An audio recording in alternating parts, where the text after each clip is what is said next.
unexpectedly shut down. So we're off to a terrible start. This is not how you want to begin your Tuesday show. All right, come on, chat room. I see people in the chat room. I got Byron, I got Taronda, I got Barney.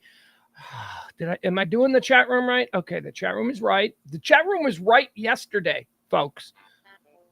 Woo! There we go. Chat room was right yesterday. It was Restream that was wrong. So I apologize. Yesterday we had a problem with the chat room. Chat room is a big deal around here. The chat room is sort of like the round table. You know, there's me. I'm leading the discussion of the round table. But the chat room is where, everything else happens.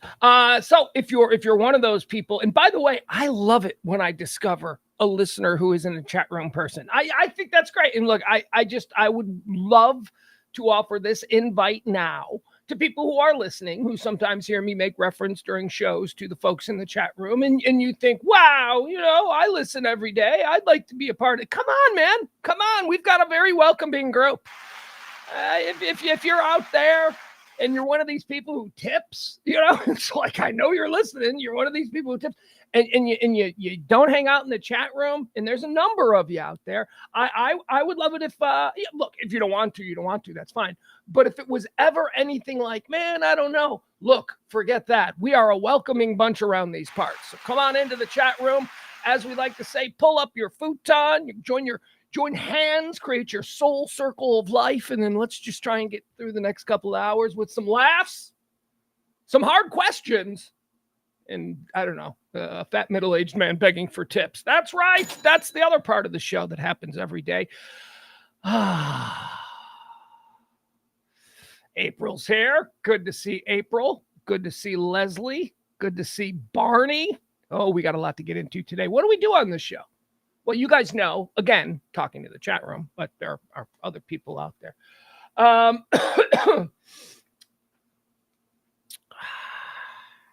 Here's what we do on the show. We take a very complicated world. We take a world that is mixed up and upside down and topsy-turvy and whatever fancy cool words you want to use to describe your day-to-day experience in this life. But it sucks. And so what we do here is we try and put it all into perspective. We don't get into divisive politics. We don't talk about, hey, you suck because you think this. Nah, we don't do that. We do things like, hey, you suck because you don't believe in aliens. Right? Yeah, we did other things you can hate about. Look, we know we're humans. We love to hate. We shouldn't. I mean, look, some of us have been working on that aspect of our nature for the past 30 plus years, but we do. So it's fine. So what we do is we mix it up a little bit. We have silly arguments in the chat room. We don't do politics. This is not a place for politics. And you know what? There are some, and here's what I love about our chat room people. And I won't name any names because I don't want to embarrass anybody.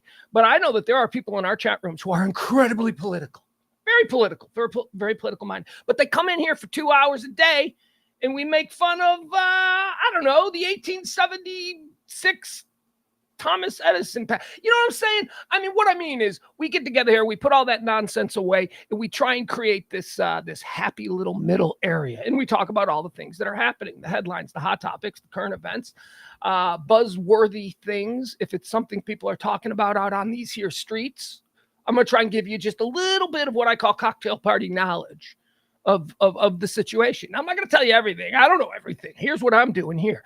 I'm taking the big stories. I'm compiling. I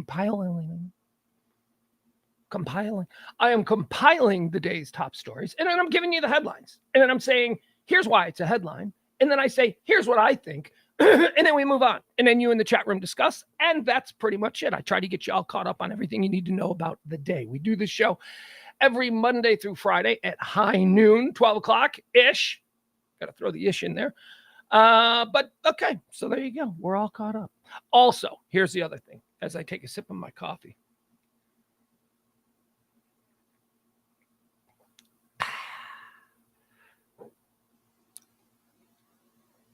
This show is basically for 2 hours just a stream of consciousness. It is a tightrope act. I am just saying whatever pops into my head. I am utilizing... Well, I started working in major market radio in 1992. I am utilizing 30 years worth of experience to walk this tightrope for you every day for 2 hours. Sometimes I say things I regret. Oh, do I? But mostly what you're getting here is, as I say, a 2-hour stream of consciousness. This is the first of 2 streams that we do here on the RadioMisfits.com platform. We also offer you the Radio Misfits show itself. Radio Misfits every Monday through Thursday at 9 p.m. That's myself, James Parker, and E. That's just 3 dudes chopping it up. We talk about whatever.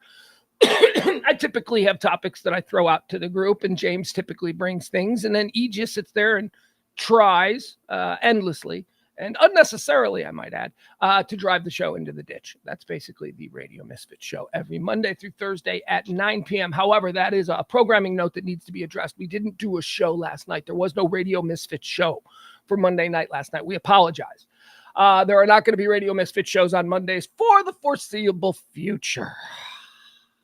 I know. Look, we'll make it up in other ways. There's other things that we're working on that we're doing that you're going to like, okay? That don't necessarily revolve around, live streams. But anyway, James and I on Monday nights are now taking Dean Lewis's comedy class at the Improv. Oh my God. Oh, you talk about a bucket list type thing. Okay, so here's what's going on. James calls me and he's like, hey, do you have any interest in taking Dean Lewis's stand-up comedy class? And basically what I heard is, do you want to be a stand-up? And I was like, no.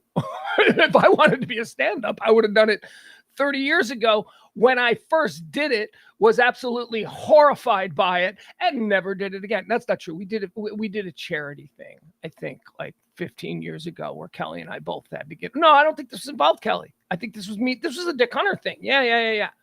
I got roped into some Richard Hunter radio stunt where he took a bunch of people who'd never done stand-up comedy before and challenged them to do 5 minutes. I think at the time, I was so part of our brand, part of the Pugs and Kelly brand in Dallas was stand-up comedy. We were very entrenched. There was no other show as entrenched in stand-up comedy, to the point where like major big time headliners, when they came to town, would only do our show. They wouldn't do Kid. They wouldn't appear on, and not because we were bigger or more powerful, but just because we had been that good to so many stand-up comedians over the years in both Chicago and in Dallas. So we had a good reputation.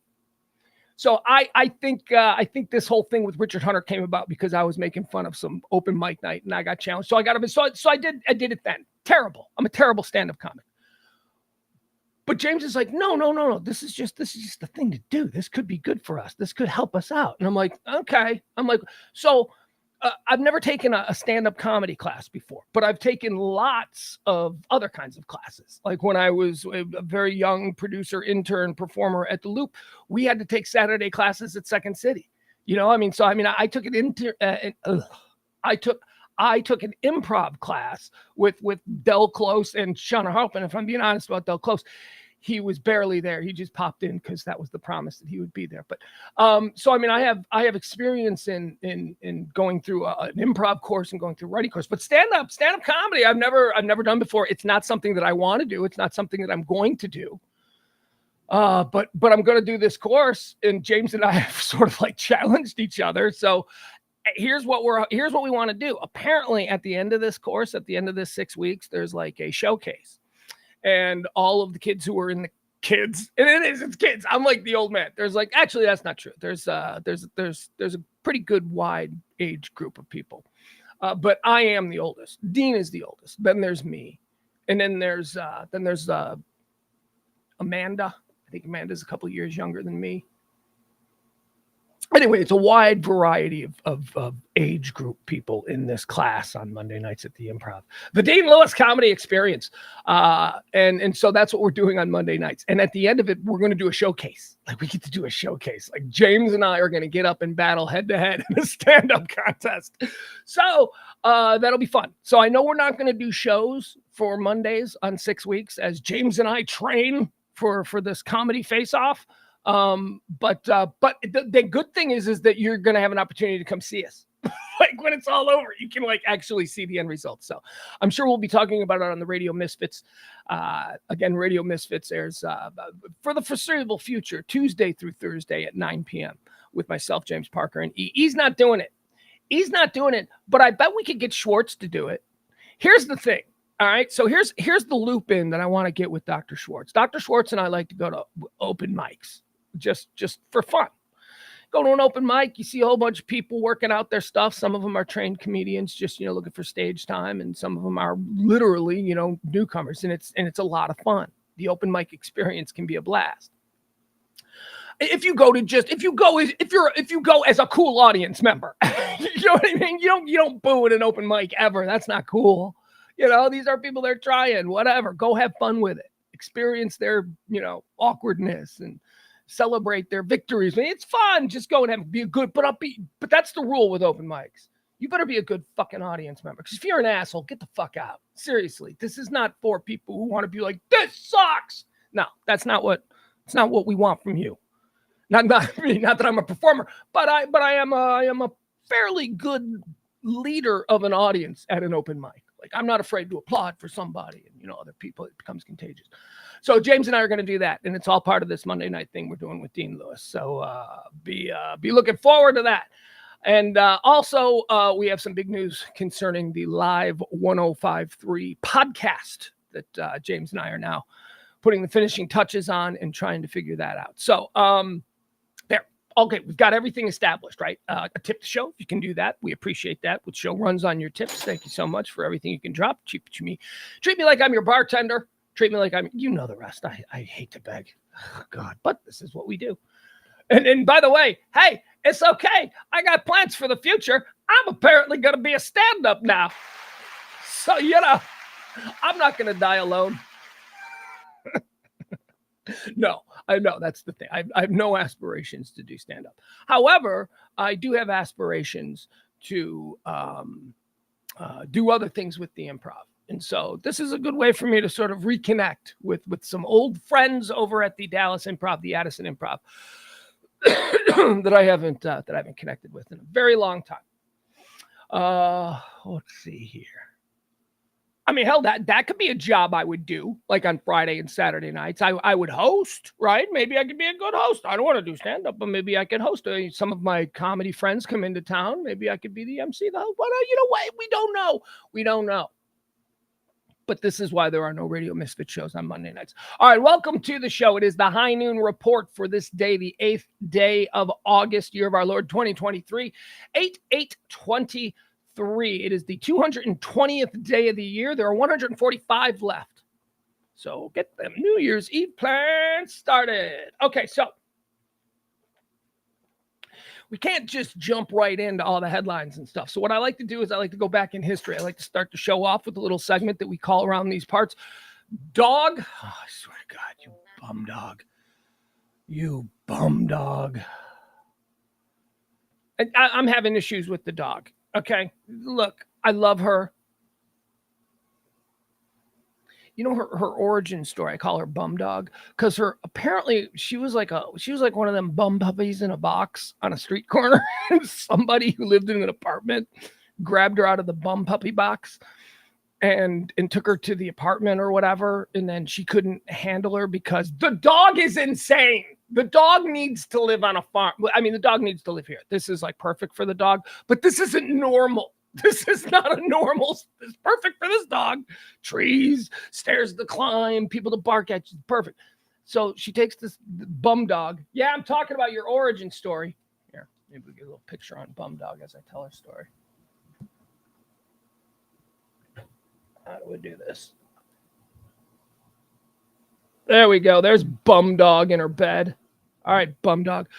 All right, so Bum Dog is in a box on a street corner, I guess, and somebody in an apartment takes her, and Bum Dog stops being, 6 pounds and adorable and turns into this like 70-pound side of beef. She's all muscle. She's like, CeeLo.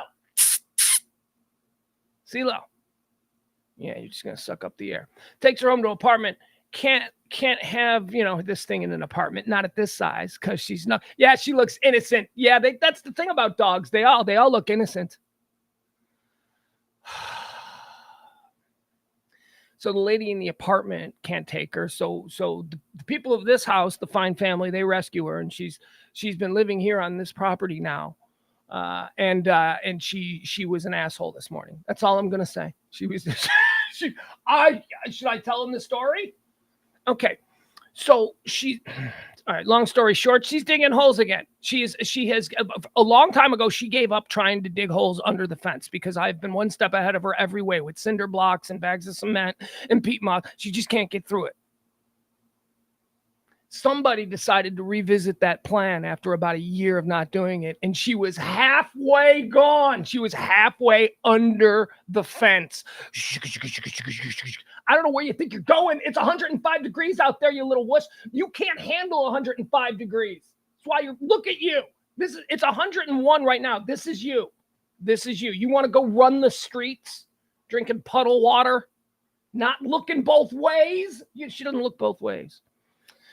All right, that's enough of her. She's on my shit list. There we go. Hi, look who's back. So yeah, she's on my shit list and she knows she's in trouble. Here's the problem with this dog. She's incredibly mean inside her yard. She's insanely friendly, like hyper friendly, like, oh God, it's a person, pet me. Hyper crazy friendly when she's running the streets. So that's not a concern, and that's good. The concern is that on the streets, she will be as mean as she is in her yard. She's not. She's weird in her yard. But on the street, she's great. If somebody wants to come into the house, she has to meet them outside the house first. You have to bring the dog out. They have to meet on the front steps, and then you have to walk into the house with the dog for her to be completely sure that you're not an axe murderer. No, don't get up and move. Don't. Those are cords. And now she's moving around. Okay. And now she's going back over here. Okay, that's fine. She's fine. She's going to be settled. Lay down. Good girl. Problem with her is that although she is ferocious if she doesn't know you, when she knows you, oh my God. It is so hard being mean to this dog. This dog just loves her people. She is just so cuddly. There has never been I've had a lot of dogs. It's probably my 10th dog. I've had a lot of dogs. I've never had a dog this cuddly. I've never had a dog that just needed to be putting her head on your belly, who just constantly needed to be under your foot or next to you, or, oh my God. I think it's separation. I think that's a bum dog thing. All right, let's get into the erstwhile on this day. This is where we venture. Sorry for the distraction, but again, I told you, it's a 2-hour stream of consciousness. This roller coaster goes anywhere. Now, the tracks designate that we talk about things specific to this day, but stream of consciousness being what that is, sometimes we go in different directions and talk about the dog for 10 minutes. On this day in 1863, all right, we're going all the way back. American Civil War. Following his defeat in the Battle of Gettysburg, General Robert E. Lee sends a letter of resignation to the Confederate President Jefferson Davis, which is refused upon receipt. I do not accept that, sir. On this day in 1876, Thomas Edison receives a patent for the mimeograph. What is the mimeograph? Is that a Xerox? Is that like isn't there like a, because I seem to remember like old people in the 70s calling Xeroxes mimeographs. And now old people in 2023 call JPEGs or GIFs or whatever Xeroxes. I don't know, whatever. Technology changes. I don't know what a mimeograph is, but on this day, Edison got a patent for it. On this day in 1963, the Great Train Robbery. That's right. England's gang of 15 steal 2.6 million in banknotes from a train. I think this was, didn't Phil Collins ruin this story for history by making a movie where he played one of the bank robbers? Wasn't that Buster, right? Didn't Phil Collins make him? Didn't Phil Collins, he was like, hey, I'm ugly for a singer, for a pop star, but I'm a great looking character actor. I should try acting. And then he did this movie Buster. Right? When that about the Great Train, I don't know, whatever. 2.6 million. You kidding me? Risking life in prison? I ain't getting out of bed for 2.6 million. Well, again, I guess this was 1963, so maybe that was a lot more. It was 1969 at a zebra crossing in London. What is it? What's a zebra crossing? It's that's probably not a real zebra crossing. Oh, it says. Here's what a zebra crossing is. Nope, it's not going to. There it is. What is a zebra crossing? Oh, a zebra crossing is like a pedestrian crossing. Because you know how they have the white stripes where pedestrians can walk across. That zebra. get it. Although, where's the black? I don't know, black top maybe. On this day in 1969, at a pedestrian crosswalk in London, photographer Ian McMillan takes the iconic photo that becomes the cover image of the Beatles album, Abbey Road. You know where they're walking across the street and Paul's dead because he's barefoot? That was the thing. Bob, why is Paul barefoot? Must mean he's dead. Yeah, see, QAnon people, they had grandparents and they lived back then and they had really stupid things because life is hard and boring and mostly repetitive. And you need exciting things to sort of, make life go by quicker. And if you want to believe that Paul is dead because he's not wearing shoes on the cover of Abbey Road, then, you go for it. You want to believe that JFK Jr. is still alive and some weird fugly looking guy who looks like an orthodontist from Manhattan. If you want to believe that guy is actually the true legacy of JFK, that's fine. That's fine. Hold on, I just got knocked offline.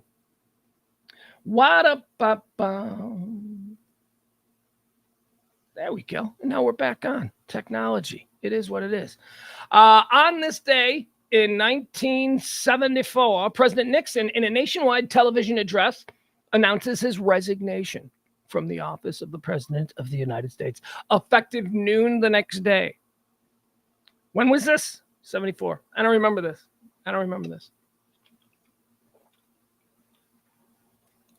I wish I did. I mean, I've seen this in news. Because this is the period of time where, like, big news events, I always go, do I remember that? Do I remember seeing that? Like, I do remember watching Richard Nixon and Robert Frost. I remember watching those. I was like 8 years old, didn't know what was going on, but I remember my mom made me watch it. And I'm glad I watched it now because I went back. I didn't understand anything, but I saw it. I can now say, yeah, I saw that. I saw that sweaty old man and that dandy of a British boy, talking it out on TV. I was bored. But again, maybe I wasn't as bored as I would be today because remember, we only had like 4 stations.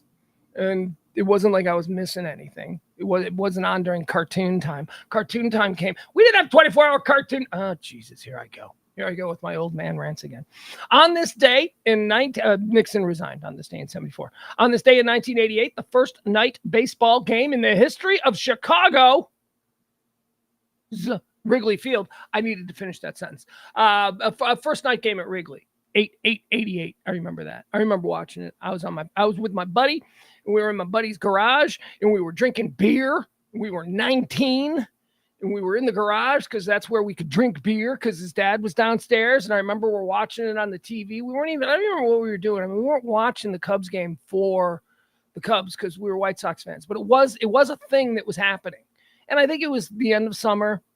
And we were hanging out in a garage, and I think that was just what was. But I remember watching. I remember standing there. We watched when they flipped the switch or punched the hole or something. I remember, and then the lights went on.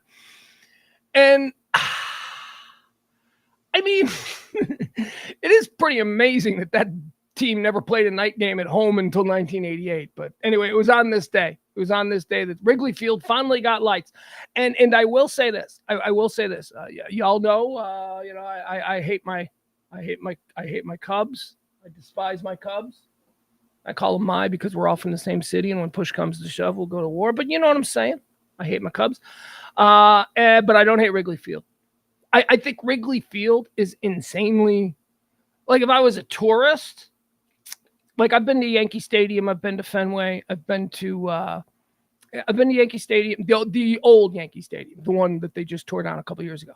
I've been to that Yankee Stadium. I've been to Fenway. I've been to Wrigley, and I've been to Old Comiskey. And honestly, Wrigley's a dump. Fenway's a dump too. Yankee Stadium was pretty cool. There was some majesty at Yankee Stadium, the old Yankee Stadium. That was more like a palace. Fenway's kind of a dump. Again, in fairness, though, this was before they made all those crazy renovations. They've made renovations to these places in the last couple of years. But in the 80s, when I was a little kid and we would just go to Cubs games to be dicks, because, you could do that. You go to a Cubs game and wear your White Sox gear just to be a dick. But I remember Wrigley was an absolute dump, and it was always fun because, people outside of Chicago was like, oh, Wrigley, it's a palace. Like, it's a fucking dump, man. That place is awful. It smells like piss. It's not great. I will say this, Wrigley Field in Wrigleyville right now is just like a magical place. Like if you know, if you're familiar with what they did in Texas here at Arlington at Globe Life, it's gorgeous. That is so cool. My God, you can stand out in front of, and I'll call it Ranger Stadium. You stand out in front of Ranger Stadium after a ball game and the hustle and the bustle, and you're looking up and you're seeing these giant flashing lights. You may as well be in Vegas. You may as well be in Times Square in New York City, but you're not. You're in Arlington, Texas. What they have done with that area surrounding that ballpark, turning it into a place that is desirable for young people to live and drink and shop and socialize. And it is so cool. It is great. But as great as it is, I mean, it ain't what they did at Wrigley. What they did at Wrigley was like a couple 100-year-old neighborhood and just completely gave it a facelift and turned it into this like Disneyland experience that goes on now for blocks and blocks and blocks. It's beautiful. I love Wrigley Field. I hate the Cubs, but I do love what they've done with Wrigley Field. Good job. On this day in 2004, let's stay in my fair city of Chicago because this is an event. This is an event, the city in Chicago, and one particular pop star, or poop star, if you will, will forever be tied to one another. For it was on this day in 2004 when the Dave Matthews Band, after playing a concert at the aforementioned Wrigley Field, the Dave Matthews Band, on their way out of town, parked their tour bus on one of Chicago's many bridges. You've seen them in the movies. You know, they're the bridges that go up and down, and you have to wait for the boat to go through. It's a whole big hassle. Not really a problem, though. Anyway, Dave Matthews' bus was parked on the bridge, and the bus driver thought, those are grates underneath this bridge.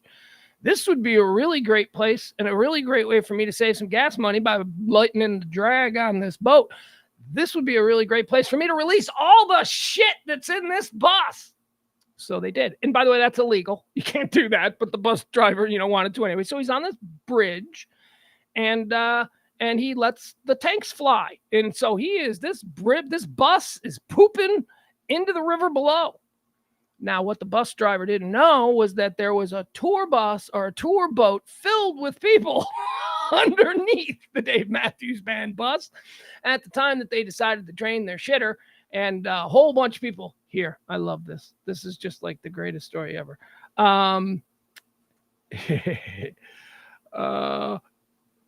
Where is it? I'm trying to find the Dave Matthews, the story on this so that we can get the actual.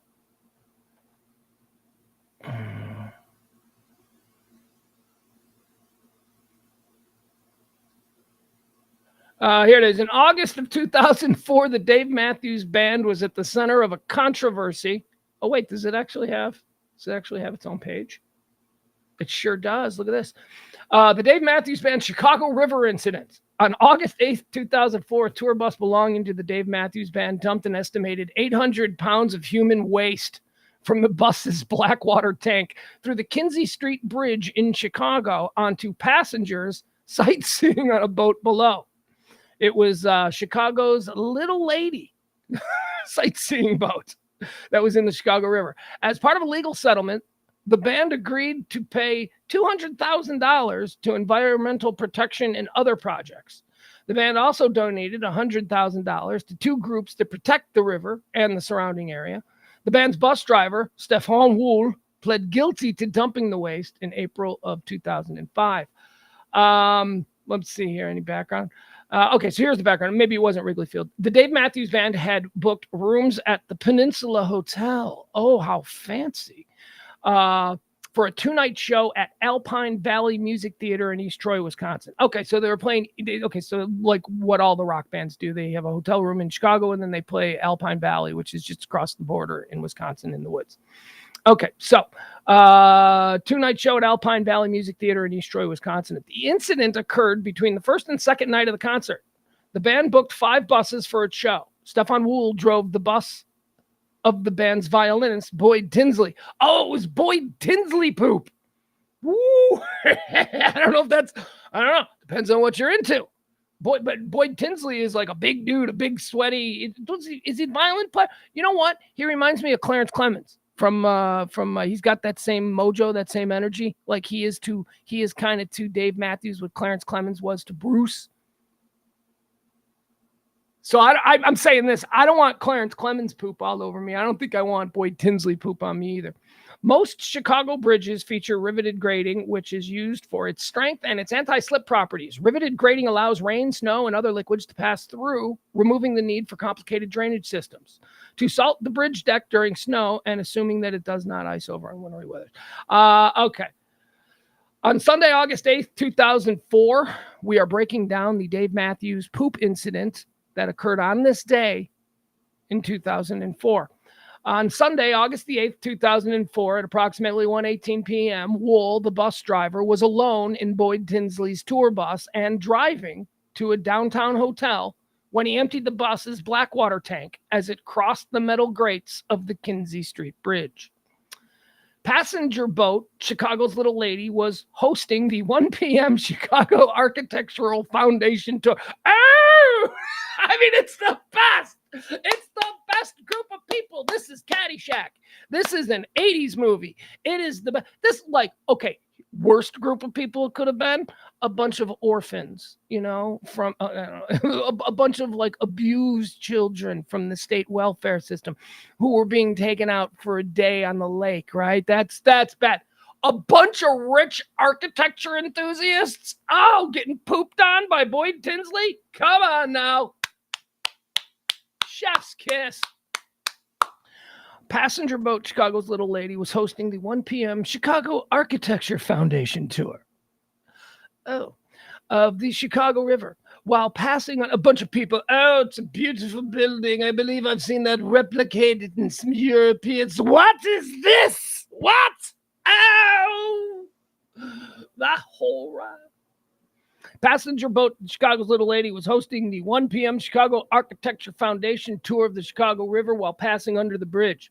The boat received the full contents of the tank. I bet you Boyd Tinsley has said that to some groupies. I'm about to give you the full contents. He got the full contents of the poop tanks, and we're calling them poop tanks because it's funnier. The boat immediately returned. Okay, so hold on. Let's take this. Let's get this right. People were pooped on, for crying out loud. Passenger boat Chicago's Little Lady was hosting the 1 p.m. Chicago Architecture Foundation tour of the Chicago River.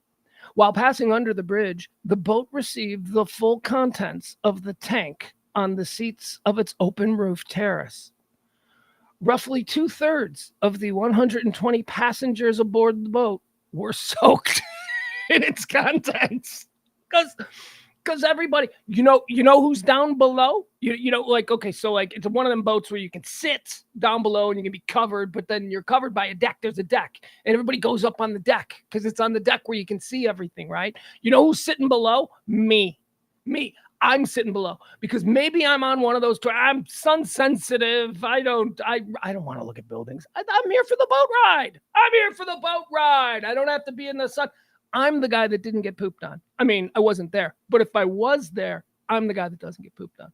Passenger boat Chicago's Little Lady was hosting the 1 p.m. Chicago Architecture Foundation tour of the Chicago River while passing under the bridge. The boat received the full contents of the tank on the seats of its open roof terrace. Roughly 2/3 of the 120 passengers aboard the boat were soaked. The boat immediately returned to its dock, where all passengers were issued refunds. I should say so, sir. I mean, now this is different. Okay, so like I always say, like when you ask for refunds for things, like the people who saw Siegfried and Roy get eaten by the tiger, those people don't get refunds. Those people saw a show. Those people saw the best Siegfried and Roy show ever, I dare say. It's certainly the most talked about. So those people don't get refunds. I mean, and again, you can say, well, you know, this whole bit that you paid to see was about guys doing shit with wild animals that they shouldn't be able to do, right? You get that's the premise? Yeah. Okay. So you paid to see guys try to do something that they shouldn't be able to do, and they weren't able to do it. They're getting by a tiger. I'd say you bought what you paid for. So that's my argument with Siegfried and Roy. Those people saw the show of their lives, and they asked for a refund. This is different. You go on a boat tour, you're on vacation, and think about this. Most of these people probably are on vacation. They're just snooty. They're just like, snooty architecture people who are in Chicago. Like most people, you go to Chicago, you go for the pizza and you go to drink and you go to taking some ball games. Snooty people, let's take an architecture tour. It's that kind of thing. Or people from the suburbs, like your aunt. That's who it was. But most of these people, I'm guessing they probably all had to go back to like a hotel where they had limited clothes and they were covered in poop. Yeah, they get a refund. Yeah, this is, you asked for a refund. You get pooped on. And then these people, here's what's best about it. At some point, they had to be told what happened because they didn't know what happened. They just know that they just know it's poop. I mean, I think it probably became obvious that it was poop, right? Fairly. What is this? Oh my God, it's poop. It's like that. There was a moment where they realized it was poop. They didn't know whose poop it was. Like they got to learn like one at a time. 120 people, 2/3 of that, 80 some people. I don't know. They at some point all those people went, but I like Dave Matthews. Anyway, that's the Dave Matthews incident that happened on this day. It's a big day. It's like I said, it's a big day for Chicago history. On this day in 2022, let's lighten things up, folks. On this day in 2022, a Federal Bureau of Investigations team executes a search warrant at former President Donald Trump's residence in Mar-a-Lago, Palm Beach, Florida. So, the Jack Smith Mar-a-Lago documents thing that we saw the indictments for a couple of months back, maybe a couple months back at this point, I think so.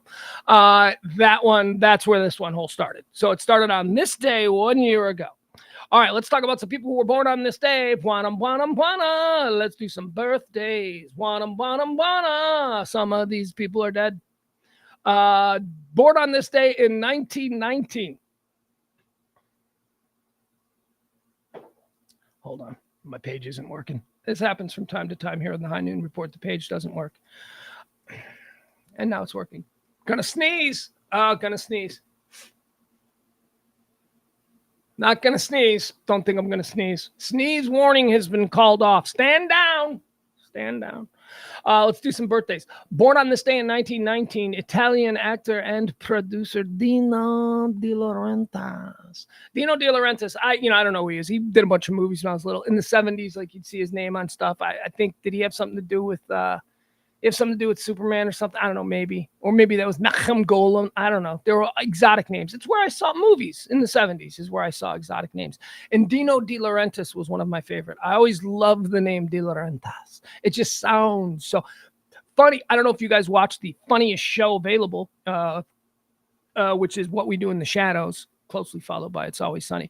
But What We Do in the Shadows, if you watch that show, one of their most recent episodes, of course, we all know Nandor the Relentless. Nandor the Relentless is one of the characters in What We Do in the Shadows. And Nandor the Relentless got interviewed by local news for something that was happening in their neighborhood. And Nandor the Relentless, they said, "Sir, what is your name?" We were speaking with a neighbor. "Sir, what is your name?" And he goes, "I am Nandor the Relentless." And they put up Nandor De Laurentiis, which I thought was very funny.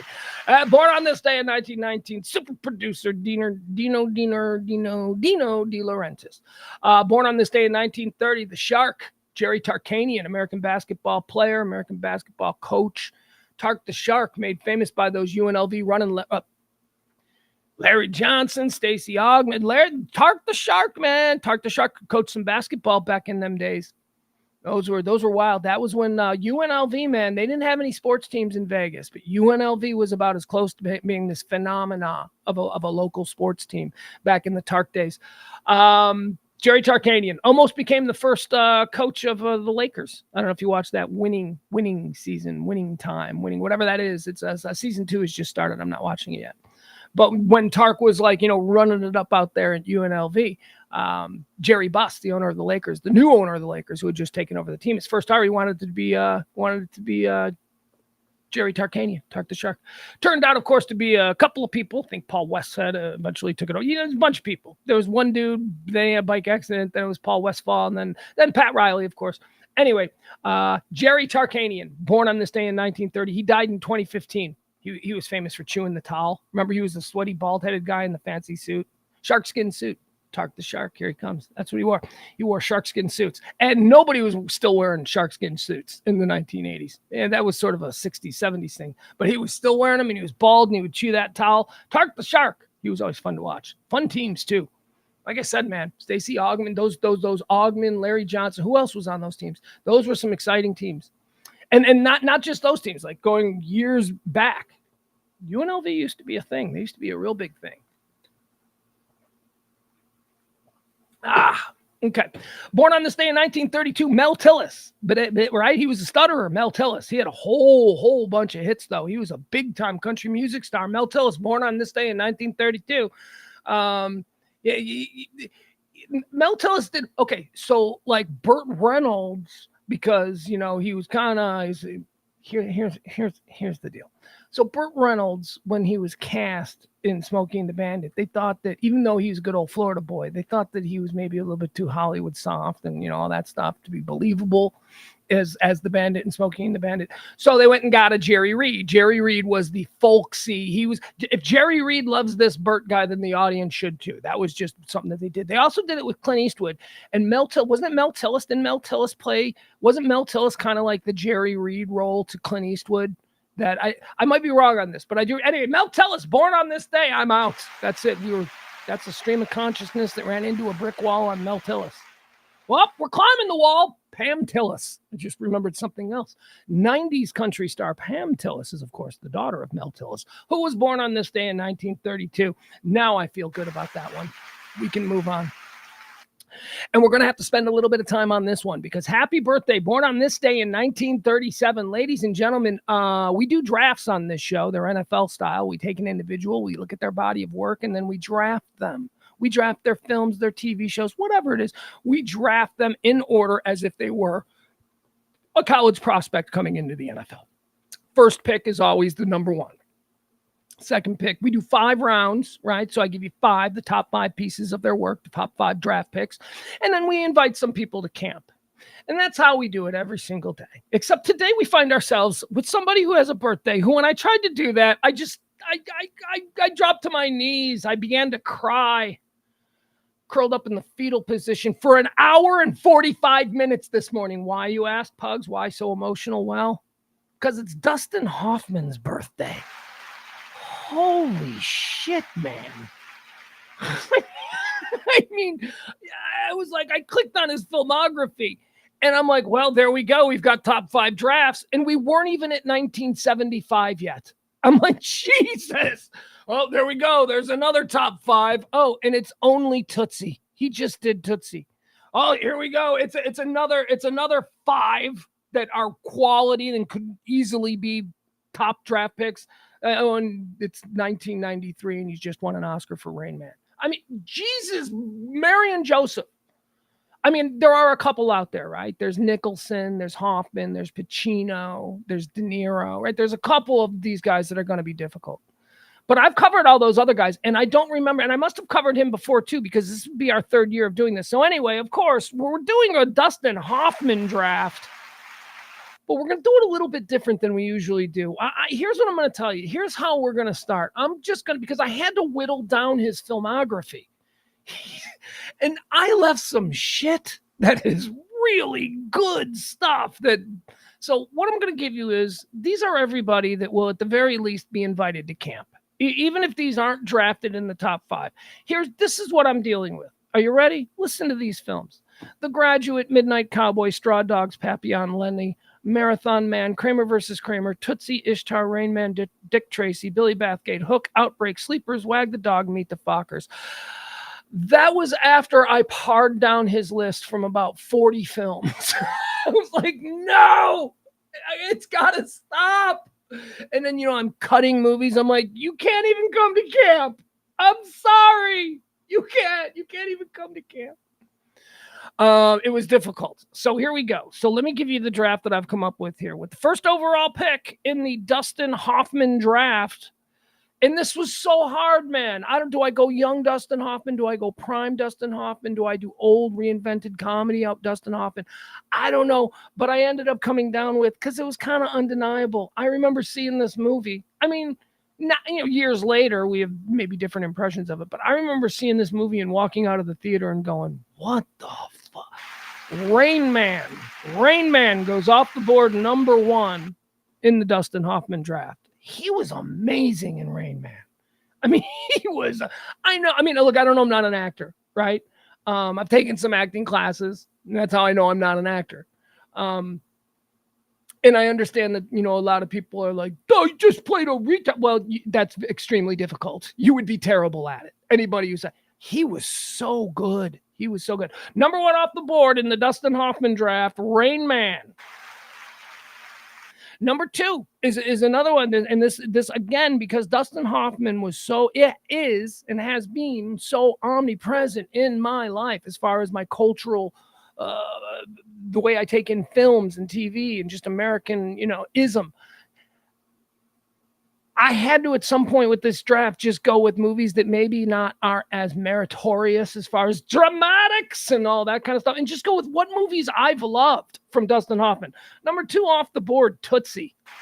Man, that was back when it was just fine. We could all have fun with trans stuff, and everybody was loving it, and it was good, and it was fine. Tootsie. Although I don't know, does Tootsie hold up? Because he did kind of, he was kind of like, this is a bit, I'm not, he was kind of like, you want to make sure everybody knew that he wasn't, but not everybody, obviously, but the people close to him in his life. God, Dorothy Michaels. Remember that? That was the character he did. Jesus, he blew people away. And then it was like, I remember when Mrs. Doubtfire came out and people are like, Robin Williams, Mrs. Doubtfire. I'm like, it's just Tootsie. It's just Tootsie. Stop it. It's just Robin doing Tootsie with an English accent. Number 3 off the board in the Dustin Number 3 off the board in the Dustin Hoffman draft. We're going to go with Wag the Dog. Oh, God, I love that movie. See, again, we're now with favorites. These are all good movies. These are all movies with plus 80% on Rotten Tomatoes. Or these are all good movies. I mean, you're not going to tell me it's a bad movie. But now we just got to go with like, man, I love Wag the Dog so much. That movie is so funny. All right, there you go. Number 3, Wag the Dog. Number 4, we're going to go back. We're going to go deep. We're going to go to one of his big breakthrough role. We're going to go with number 4, The Graduate. Cuckoo, Cuckoo, Mrs. Robinson. Dustin Hoffman was really good in The Graduate. If you've never seen The Graduate, I mean, look, The Graduate's a rom-com. Okay, it's a good movie, but the whole vibe of The Graduate has been replicated so much in the decades since that if you're just going to watch The Graduate for the first time now, you're going to be like, this seems repetitive. I feel like I've seen this. And you have in the years since. But here's the thing. When Dustin Hoffman played that role in The Graduate, you hadn't seen it before. Nobody had seen it before. There hadn't been any degradation of the concept, of the style. I mean, what is really now a rom-com, I mean, that's more of a black comedy rom-com. But anyway, fantastic film. And if you watch it with an open mind, I think you'll really enjoy it. Just don't be like, this is like a Nora Ephron thing. Yeah, it is. There's rom-com-y, but there weren't rom-coms back then. It was different. Let's see here. That's number 4, The Graduate in the Dustin Hoffman draft. Number 5, Midnight Cowboy. Yeah, that's right, Ratso Rizzo. I'm walking here. Midnight Cowboy is a good movie about a creepy, sleazy subject. All right, there you have it. That is your Dustin Hoffman draft. Number 1 off the board, Rain Man. Number 2, Tootsie. Number 3, Wag the Dog. Number 4, The Graduate. Number 5, Midnight Cowboy. Now, here's who's coming to camp, right? We got Straw Dogs coming to camp. Straw Dogs is so good. Papillon, Steve McQueen and Dustin Hoffman. Papillon, so good. Right? That was, Steve McQueen and Dustin Hoffman, so good.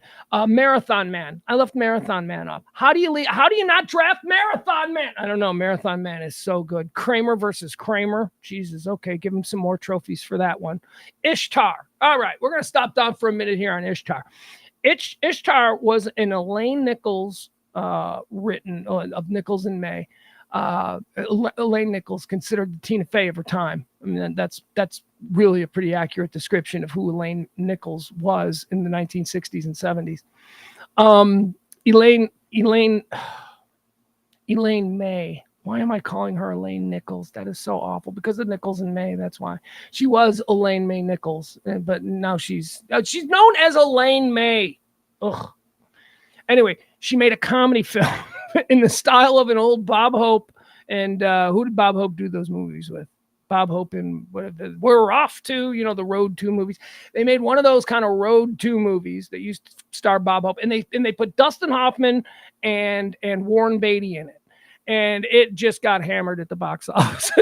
Nobody went and saw it. Nobody wanted it. It was awful. Watch that movie. That movie's hysterical. Ishtar is one of my top 10 funniest films of all time. Now, I know it makes the top 10 because it's an interesting entrant and it's something that I get to argue for because I like to argue on behalf of Ishtar. In its time, Ishtar was a punchline. People are like, oh, it's going to be another Ishtar. Like, have you seen Ishtar? Can I give you another one? I'll give you another one that you people, is a punchline, but is a fantastic movie. Heaven's Gate. Heaven's Gate is the film that Michael Cimino was the director. He basically brought down Hollywood. He certainly brought down his studio. The entire movie studio collapsed because Heaven's Gate was one of the most expensive films of all time, and it bombed at the box office because people didn't want to see a sleepy dramatic Western. It's an excellent movie. It's a really good movie. Here's another one. Sergio Leone's Once Upon a Time in America. Sergio Leone's Once Upon a Time in America was sort of like something people overlooked. Sergio Leone, who is this guy? What was he, a spaghetti Western guy? He's trying to make an American gangster film. Then, they put a re-edited 4-hour version of it together, and Sergio Leone puts his stamp of approval on it, and it's debatably the greatest film ever made. So don't be sleeping on Ishtar. Ishtar's getting a camp invite. You better believe it. There you go. That's my Ishtar fight. How about Godfather 3? Oh, Godfather 3 was awful. Godfather 3. Oh, man, they really shit the bed on that one. First of all, they didn't shit the bed on it. It just wasn't up to the standards of Godfather 1 and Godfather 2. It was still pound for pound a better film than 90% of every other piece of crap that came out. Why? Because the actors were great, and it was Francis fucking Ford Coppola, you dumb fuck. So the hatred for Godfather 3 was always something I pushed back on. Yes, it wasn't as good. Have you guys seen Coda, which is Francis Ford Coppola's preferred cut of Godfather 3? It's freaking amazing. It makes Godfather 3. First of all, now you have to watch the Coda version if you are going to do a Godfather binge. Like if you're going to watch 1 and 2 and then tail that with 3, it has to be the Coda version. It ties everything together beautifully, and it's the way Coppola wanted it released. But the studios were like, nah, it's got to be under 2 hours, baby. And he's like, I can't wrap the Corleone family saga up in that time. We're going to edit it. I don't know why he didn't have final cut. He's Francis Ford Coppola. He must have taken some money up front. That's my guess. But if you're going to enjoy the Godfather trilogy, you must watch the newly edited version of Godfather 3, which is called Godfather 3 Coda. All right. Again, Ishtar. Ishtar doesn't suck. Dick Tracy is getting a camp invite. Billy Bathgate is getting a camp invite. Hook is getting a camp invite. Outbreak is getting a camp invite. Sleepers is getting a camp invite. And finally, Meet the Fockers. Yeah, is getting a camp invite. Hold on a second. The dog has done something. The dog has unplugged something that needs to be plugged in. So now, hold on.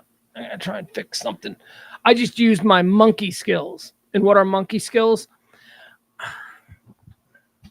I can use my toes in ways that most humans can't, which is another reason I think I might have partial alien DNA. I can grip and pick up things with my toes. I mean, I know a lot of people can. Some people can do that. But I can really do it. I'm better at it than you. There we go. Let's move on. Dustin Hoffman celebrating a birthday today. Celebrating a birthday today in 1944. How about John C. Holmes? He's that porn guy. He's that porn guy. John C. Holmes. I don't know much about John C. Holmes. Has there been a movie made about John C. Holmes? And why are we calling him John C. Holmes? It's like a mashup between John C. Reilly and Johnny Wad. Born on this day in 1944, Larry Wilcox. Here's a great American for you. He's the John to Ponch, right? There was a thing. Chips. All right, Larry Wilcox. Happy birthday. I got nothing. I was going to riff on Larry Wilcox, and then I thought, what's the point? Born on this day in 1952, Robin Quivers. Robin Quivers. Oh, Howard. Oh, born on this day in 1953. I think he's a dick. I'll tell you why I think he's a dick. I think he's a dick. I'm good at sizing people up by small little, tells. I think he's a dick. Born on this day in 1953, Don Most.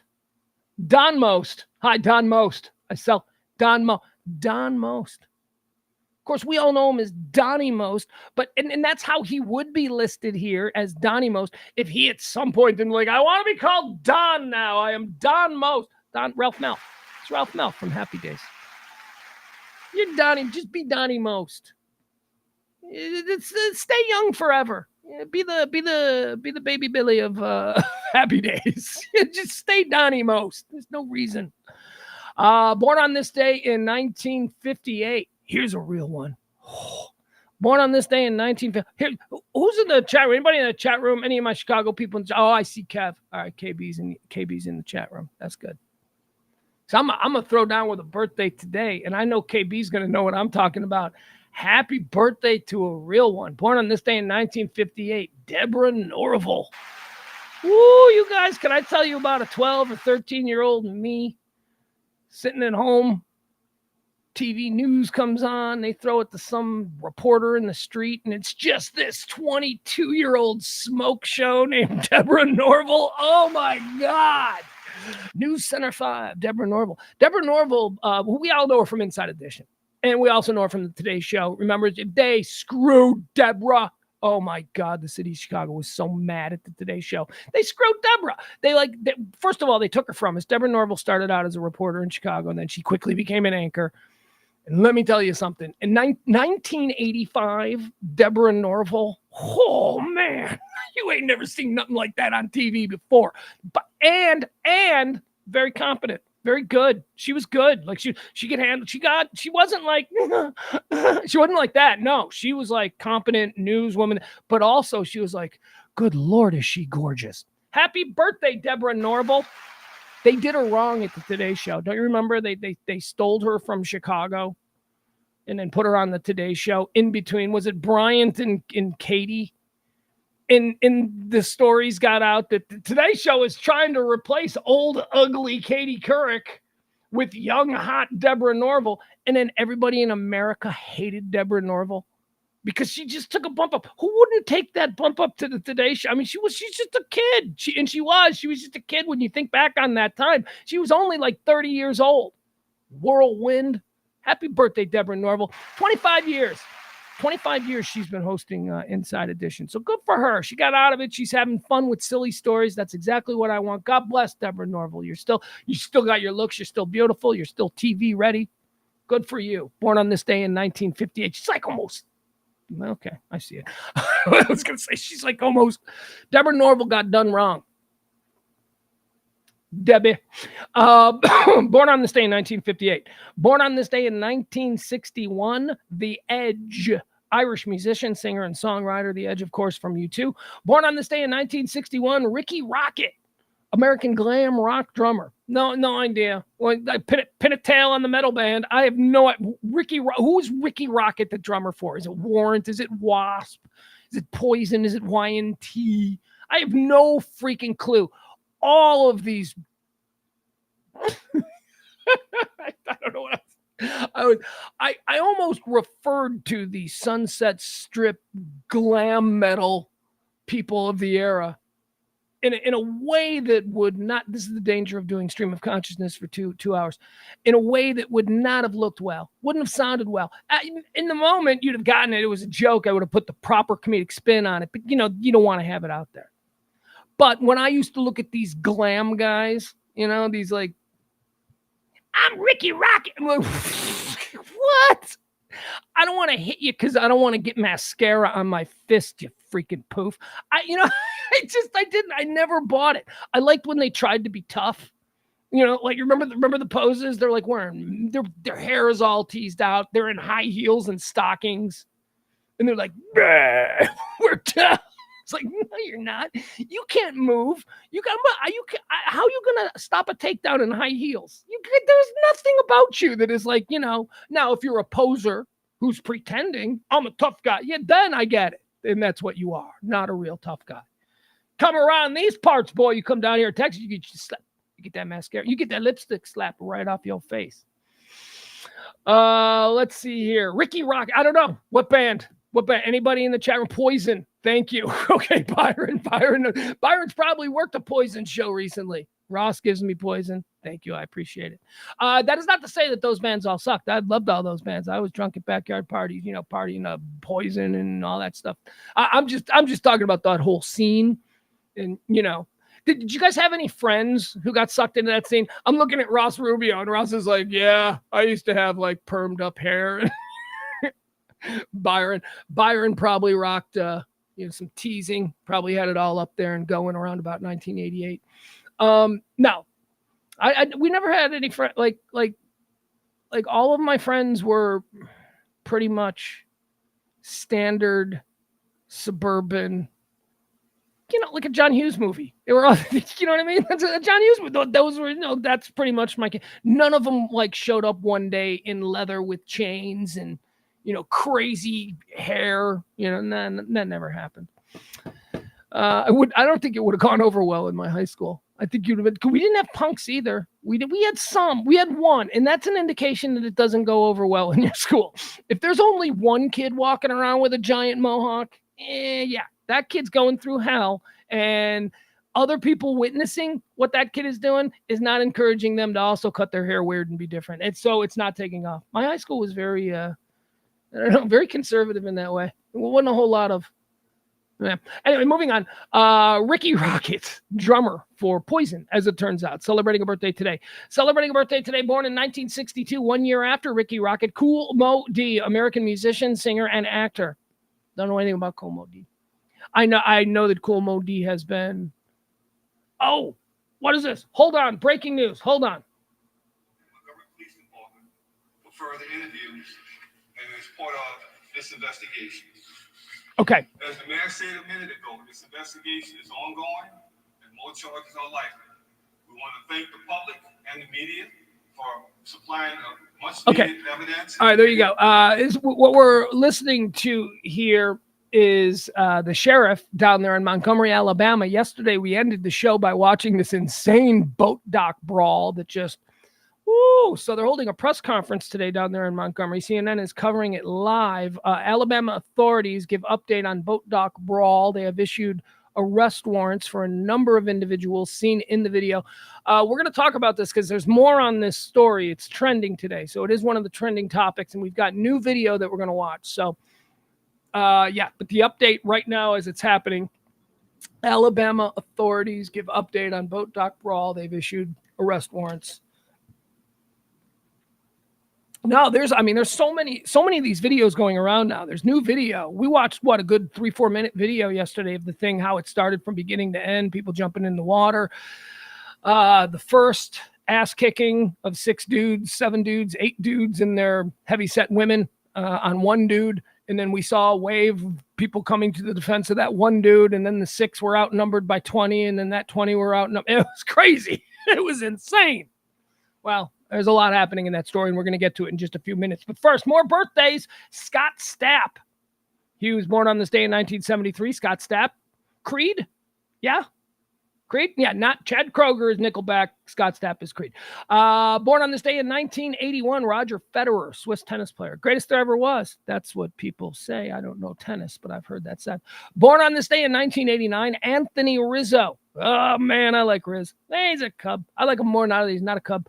He was a Cub, but even when he was a Cub, I liked Rizzo. How do you not like Rizzo? Anthony Rizzo is like one of the most likable baseball players America's ever produced. And I put that qualification on there because there are a lot of really likable Latino players. Big Papi, Eloy Jimenez. There's a whole bunch of these. Elvis Andros. There's a bunch of these, But as far as like America, like an American baseball player, because here's the trick. I've said this. I've been pretty consistent with this. I have a ranking of the biggest D-bags in professional team sports. And baseball players, specifically American born and raised professional baseball players, are the biggest D-bags. Yeah, they're worse than NFL wide receivers who come in second. NFL wide receivers are terrible. But you give me a Cy Young winning 20-game pitcher and you make me interview him, that guy's going to be a D-bag. That guy is going to be, you go on a long car ride, right? You're going to drive down to Florida. You're going to be in the back seat with a 20-game winner. Oh, that guy is going to be the worst. You ain't listening to anything that you want on the radio. Anyway, so they're the worst, right? Baseball players, which is why I make the distinction that Anthony Rizzo is probably the most likable American born and raised baseball player there is, because they're all dicks. Lucas Giolito is also very likable, and I say this because, I have familiarity with these players, but still, just saying, there are not a lot of them. There are a lot of them who are charming on the TV, oh, shucks, man, that was just me playing old baseball game. They come off as likable, but then you learn, no, they're assholes. No, they ain't good. They got some Giambi in them, if you know what that means. Who's the other guy? Who's the other guy that's just a complete a-hole? He's been on 60 teams. Josh Donaldson is like this. Josh Donaldson is the worst.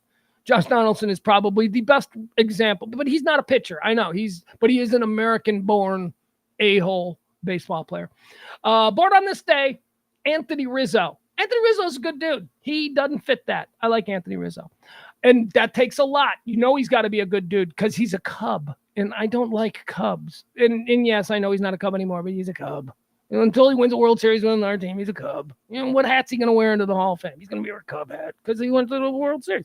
Now, he wins a couple World Series with the Yanks. That's going to change. He's going to go to Yankee. But all I'm saying is happy birthday, Anthony Rizzo. Born on this day in 1989. Born on this day in 1998, Shawn Mendes. Shawn Mendes, ladies and gentlemen. I don't have a freaking clue who Shawn Mendes is. Here's what I know. He's famous because when I saw it was his birthday, I go, oh, I should mention that because I bet people know who he is because I've heard of him and I don't care to know who he is. But I bet people who know, I bet that must mean because he is, I don't care to know who he is, and yet he has somehow permeated my sphere of understanding. And so that must mean that there are people who care to understand, must be famous. Shawn Mendes, happy birthday. Singer? Is he an actor? What does he do? I can click on. Okay, it says he's a singer, songwriter, and guitarist. There you go. All I had to do is read a little bit.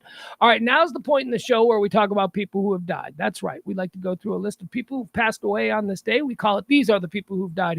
These are the people who've died. Do we care?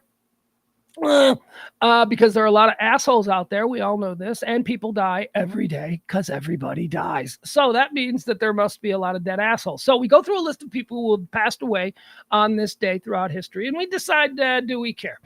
And I'm going to tell you honestly, I'm a pretty optimistic guy. So most of the time we care. I err on the side of care. That's what we do around here. Like if I'm like, I don't know. It's rare that I will go, we don't care. There has to be something. There has to be something that doesn't sit right with me. Because most of the time we should care about each other. Let's move on. Here we go. These are the people who died. These are the people who died. Do we care? Dead on this day in 1984, Richard Deacon. Richard Deacon. Do we care? Do we care? Yeah, we care. We care about Richard Deacon. Come on, Mel Sharples, right? With the Dick Van Dyke Show, right? Dick Van Dyke Show. So on the Dick Van Dyke Show, there were two settings. There was the New Rochelle home of Rob and Laura Petrie with their neighbors, Jerry and Millie Helper. That was the one setting. And then there was the Manhattan comedy writing office of the Ellen Brady Show, which was the other set for. Now, within that set, don't you remember, we never saw Alan Brady because Alan Brady was played by Carl Reiner. So we only saw his emissary, who was played by Richard Deacon. And remember Buddy? Remember the writer's room was Dick Van Dyke, Buddy Sorrell, and then that weird woman who always had like the baby doll bow in her hair. Rosemary, that was her. So it was Rosemary. By the way, can I just say, that's a shit. You want to know why the Alan Brady Show is getting its clock cleaned by your show of shows? Because one writing room has Dick Van Dyke and Buddy Sorrell and some chick with a bow in her head. In the other room, the other writer's room has Carl Reiner and Mel Brooks and Woody Allen and a young Neil Simon. And look at me. I'm just showing off now my knowledge of old 1950s and 60s television production. But this is what we get. Again, stream of consciousness. Just the random thoughts that come into my head and the paths we take. Where are we? Richard Deacon, Mel Sharples, Buddy Sorrell, the little guy, the comedy writer was always so mean to him. Hey, look at him. He's bald.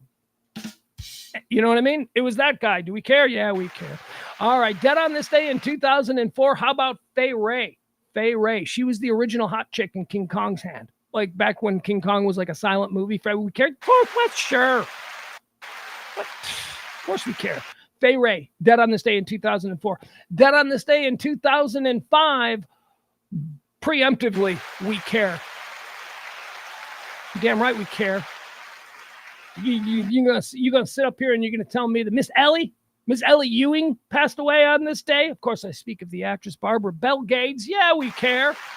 Miss Ellie Ewing. I'm gonna pretend what's happening underneath this desk right now isn't happening. Do you know what's happening? There is a 70-pound side of beef who, even though it's hot, even though it's 100 degrees, there's a 70-pound side of beef that has decided it wants to act like a little cat and curl up around my feet underneath this desk with all of these wires and all of these cords. I'm not kidding. This is what I mean when I tell you this is the most cuddly dog I've ever seen. Look at this. Yes, you're going to see me underwear. Where's she at? There she is. Look at her. She just can't be under.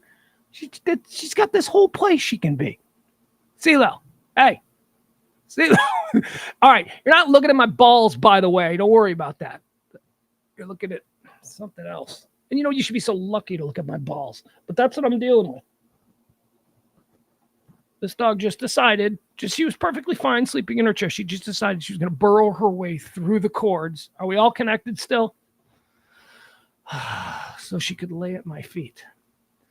I mean, don't get me wrong. I love this dog. But come on, man. Now I can't even move my feet. Get up. Oh, now she's up and moving. Come on, get out. Go. Now she's gone. Thank you, baby. Look, I know you just want to be close, but not now. Freaking weirdo. Go look out the window, see if you can see a squirrel. There she goes. All right, that's exactly what she's doing. She's going to go stare out the window at squirrels. You don't want to go outside. You can't handle the outside. By the way, what is the weather? What is the weather right now? Is this going to be another 105-degree day? Is that what we're dealing with? Oh, Mr. Popular.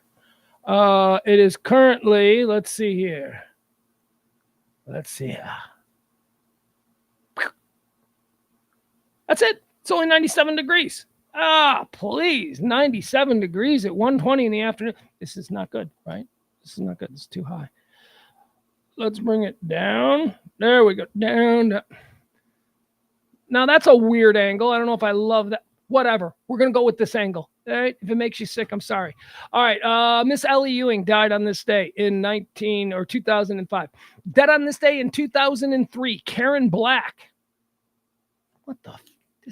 Now it's driving me nuts. It's a little bit too. Sorry.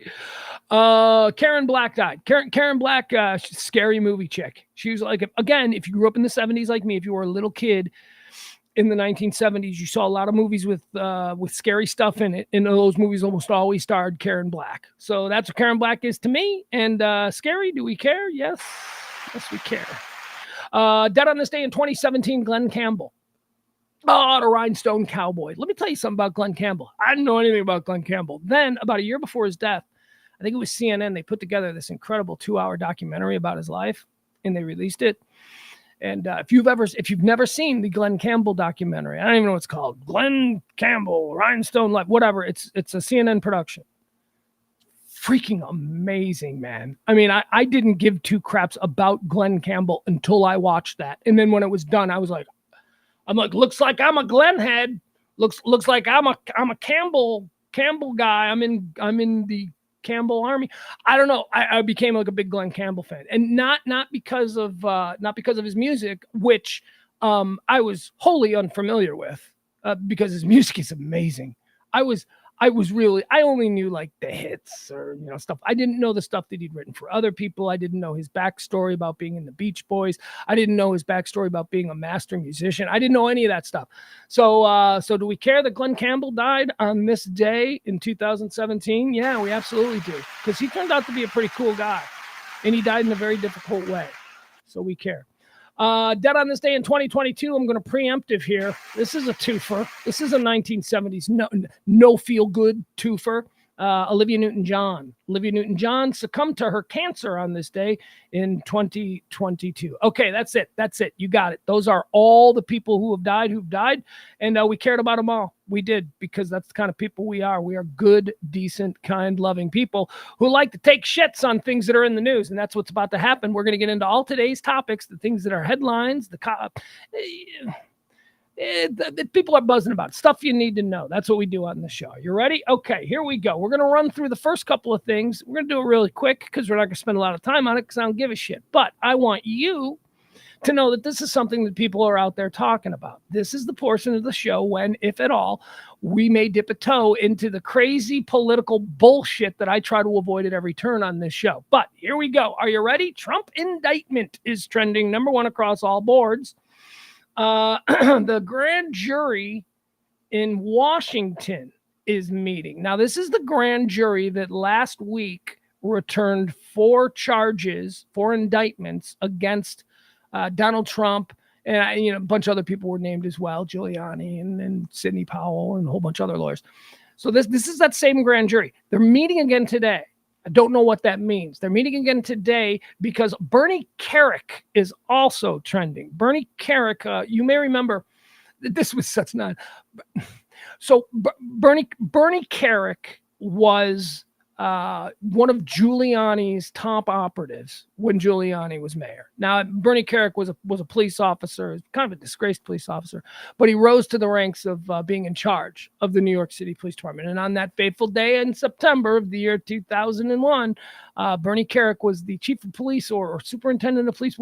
Please forgive me, not sure what his title was, of the New York City Police Department. And as far as America goes, he was the guy standing right next to Giuliani, and we saw Giuliani a lot on that day.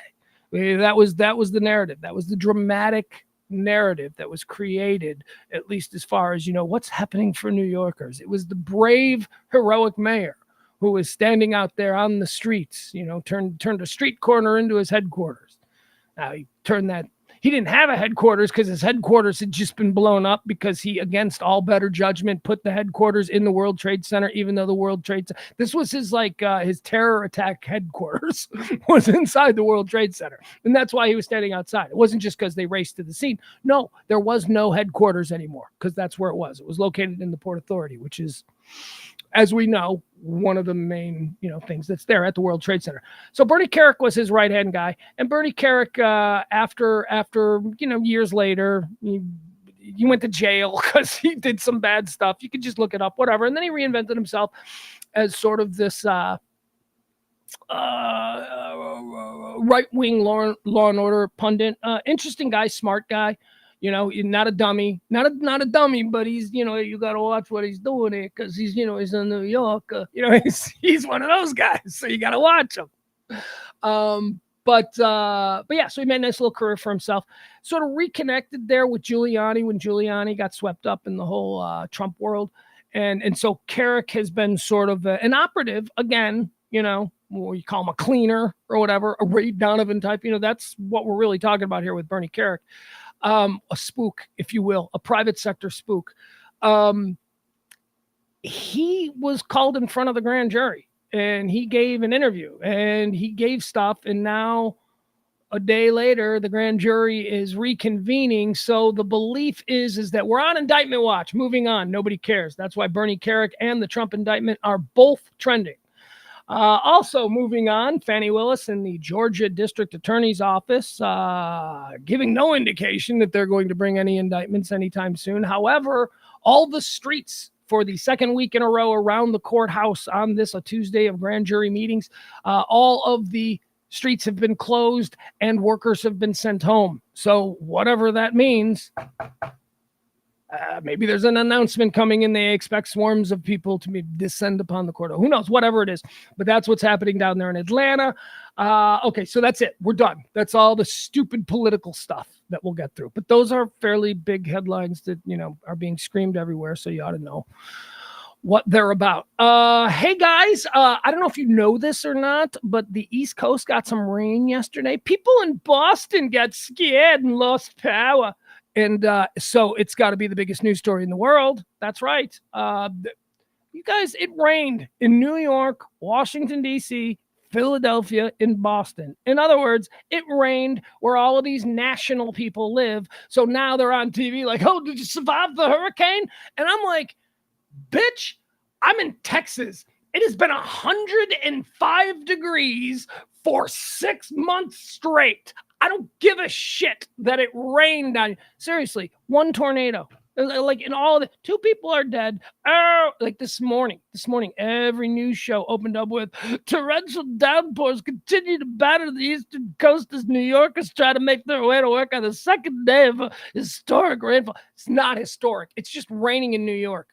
It's raining in New York. And because it's happening to you in New York, it's like the most important thing. One tornado across like 5 states. They're like, there was even a tornado warning. One tornado, no damage.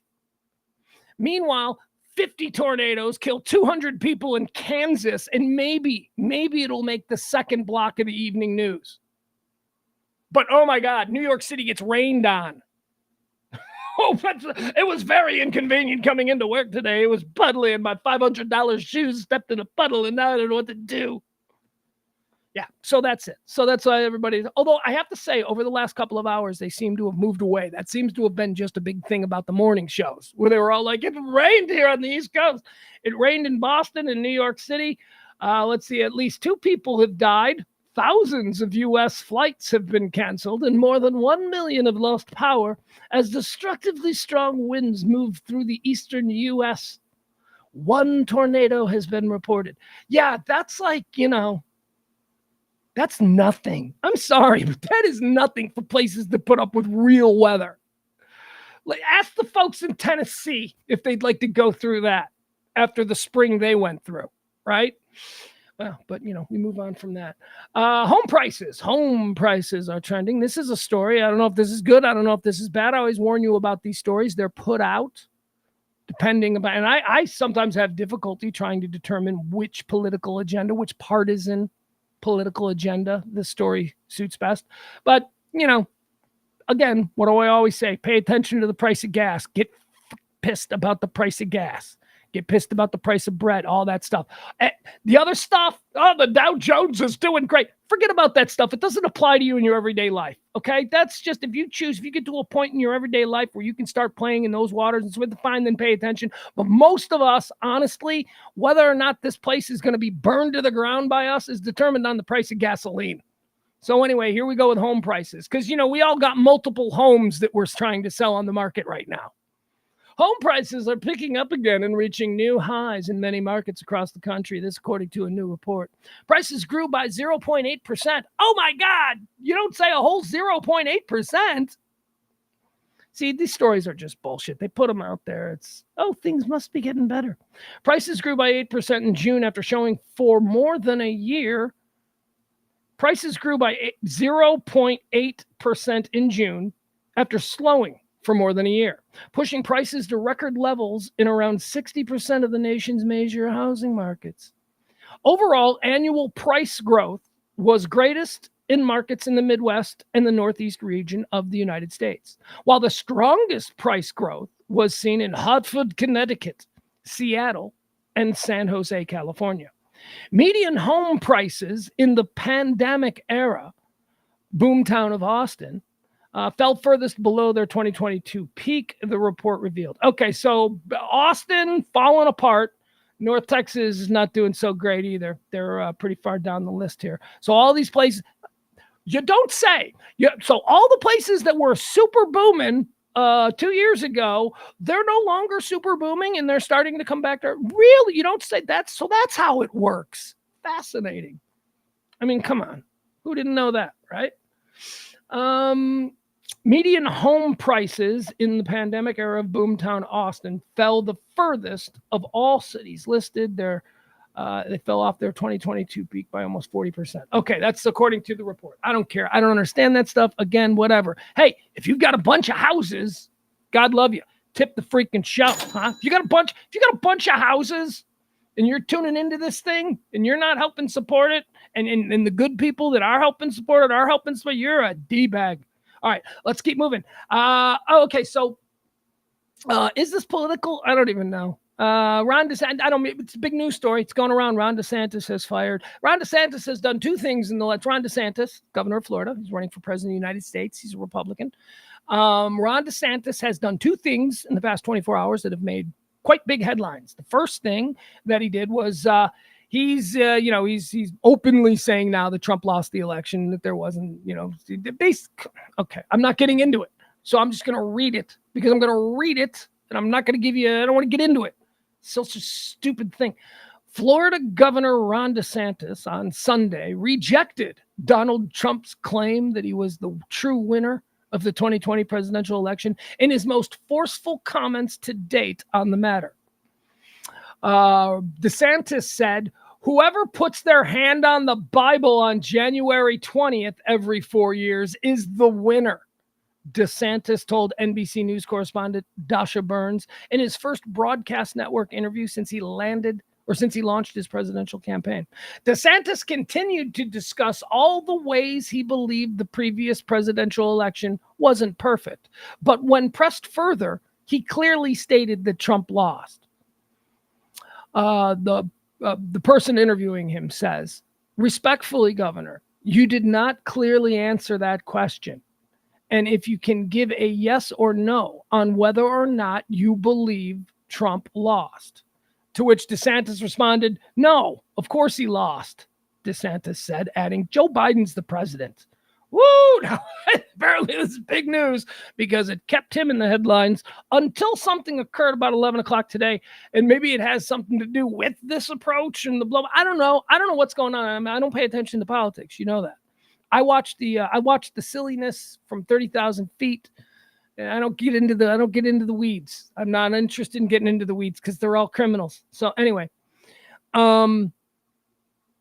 what was my point? My point was the other news that he made was that he fired everybody. He fired his campaign manager, and the campaign manager has a staff of about 5 people that were running most of the operations over the past couple of weeks. Why the past couple of weeks? Because a couple of weeks ago, he fired that campaign manager. So anyway, yes, there's a lot of turnover going on. DeSantis is firing people left and right. And this morning, he fired his most recent campaign manager and their executive staff. So there you go. That's what's happening with DeSantis. Another update on a story that we covered yesterday, which is the Musk versus Zuck fight. That's right. Elon Musk and Mark Zuckerberg are, they're talking about let's have an MMA fight, which is, again, so stupid, but whatever. Okay, they're going to do it. Yesterday, I told you the story about how Elon Musk is suddenly claiming that he needs to have surgery and that he can't fight because he needs to have the surgery. But when he's better after his surgery, he's going to fight. It's that whole thing. So, Musk don't want to fight Zuck. Zuck is serious about this stuff. Zuck seems to me. Okay, so what is it? Is it Asperger's? I've got a couple of friends with it. I need to pick up the phone and call a couple of friends. Is it like when Asperger's, which is what Zuckerberg has, it makes you like really good at like some stuff. Like you really get into certain things. Like you drill down on shit, like Rain Man, very similar kind of thing. Like Rain Man, how he was good at numbers and, Wapner at 4 p.m. That's like, one of the things that I bet you Zuckerberg is so freaking into MMA that that's all he thinks about and all he studies and I bet you Zuckerberg is good is my point. And I think Elon knows this too. And Elon's older and Zuckerberg is bigger and younger and actually trains. And so, but Elon doesn't want to look like a pussy because his whole brand is, now suddenly with like the macho class. So he can't be like, But what he's doing is he's doing a bitch thing because all these guys are bitches. I mean, playground bitches, the ones, I'm going to run away and get a safe distance and then I'm going to talk shit. Those kids, that's what these guys all are. And so Elon Musk is like, yeah, I'd fight ya. But I was training to fight you, and I hurt my arm, and now I got to have surgery. That's the latest. That's what we reported yesterday. Well, Zuckerberg is now getting involved. Zuckerberg's like, you need surgery. Cage Fright. Mark Zuckerberg versus Elon Musk showdown could be scrapped as Meta boss claims Twitter chief is dragging his feet over the bout. The Meta chief, it's Zuckerberg, also claims he sent a proposal date to his Twitter rival, Elon Musk, but Elon hasn't responded. Okay, so Zuckerberg's like, okay, here's when we should do it. I've got it all set up. Let's do this. Are you going to be there? And Elon isn't responding to the emails. Must be busy with surgery. Remember, originally it was his mom forbade him. Like his mom got involved on Twitter and was like, you can't do this. So everybody made fun of him for that. Elon Musk has to do this now. He has to do this. Zuckerberg and Musk are set to meet in a cage fight sometime this year after a war of words online. The pair have both apparently been training hard, and Zuckerberg claims he's ready to fight, but Musk is still dragging his feet. Speaking on Threads, the Meta boss said he proposed an August 26th date for the bout. I love it. I love it, man. No reason to drag this out. Let's get it in a couple of weeks. Let's go.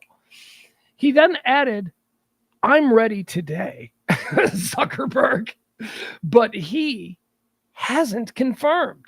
Musk, meanwhile, claimed he might need surgery and will undergo an MRI scan for an apparent neck and back problem. He added the exact date of the fight with Zuckerberg is now in flux, but he'll know more this week. You're running, bitch. You're running, Elon. Come on. You can't hide from me, fool. Are we going to have that? Is it like going to now be like Zuckerberg showing up to like Elon Musk things? You can't hide from me, fool. Hey, who's Elon Musk's girlfriend? Does Elon Musk have a girlfriend? Like Zuckerberg shows up with like, what was his girlfriend's name? Minnow. Remember his girlfriend? He gets some weird space alien girlfriend from Canada, like something. Elon Musk, and he had a baby with her, and they named it Numbers. Like 1, 2, 3, X5, whatever. I don't know. There's weird. I'm just saying, when you have that much money, you start to be able to play with life in ways that we can't even conceive. So that's it. Zuckerberg needs to show up at like some Musk event, some big Tesla demonstration, some SpaceX launch with Minnow or what. I don't know what her name is. What's her name? Anybody in the chat room know what Elon Musk's old girlfriend's name was? The one he knocked up, the weird one. She's a musician. I don't know why I'm saying Minnow. Is it like a one word? Onks? Maybe her name is just a noise.